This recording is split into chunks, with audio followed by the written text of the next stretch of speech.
1995 ခုနှစ်မတိုင်ခင်တုန်းက UFC ရဲ့ထိုးသက်ရန်ကျင့်သုံးတဲ့စီးနင်းစည်းကမ်းတွေမရှိတလောက်ပါဒီအချိန်မှာပဲ UFC သမိုင်းထဲကအရှက်ကွဲဆုံးထိုးသက်ပွဲတစ်ခုဖြစ်ပေါ်ခဲ့ပါတယ်1994ဒီဇင်ဘာ4ရက်နေ့မှာကျင်းပခဲ့တဲ့ UFC 4ချိန်မြောက်ပွဲမှာဂျိုးဆန်ဆိုသူနဲ့ဂိတ်ဟက်နီဆိုသူတို့ထိုးသက်ပွဲမှာဟန်နီကပြိုင်ဖက်ဂျိုးဆန်ရဲ့ဘိုက်အောက်ကိုချိန်ပြီးဥကိုစက်တိုက်ထိုးကအလဲထိုးအဖြစ်အနိုင်ရခဲ့ပါတယ်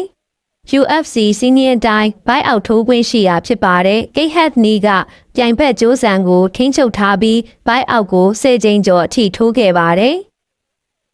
ဂျိုးဆန်ကနာကျင်မှုကိုမခံနိုင်တော့လို့လက်ပုတ်ပြီးအရှုံးပေးလိုက်ရပါတယ်ထိုးသက်ပွဲအပြီးမှာဂိတ်ဟက်နီကိုအနိုင်ရသူအဖြစ်သတ်မှတ်ခဲ့ပြီးဂျိုးဆန်ကဘိုက်အောက်ထိုးခံပြီးလက်ပုတ်အရှုံးပေးရှုံးသွားတဲ့ဖိုင်နာတဦးတင်းအဖြစ်သမိုင်းဝင်ဖြစ်သွားပါတယ်ဒီအဖြစ်ပြက်ဟာ UFC သမိုင်းထဲမှာအရှက်ကွဲဆုံးအလဲထိုးပွဲတစ်ခုအဖြစ်မှတ်တမ်းတင်ခဲ့ပြီးပရိသတ်တွေစိတ်ကက်စရာကောင်းတဲ့ပွဲလေးဖြစ်ပါတယ်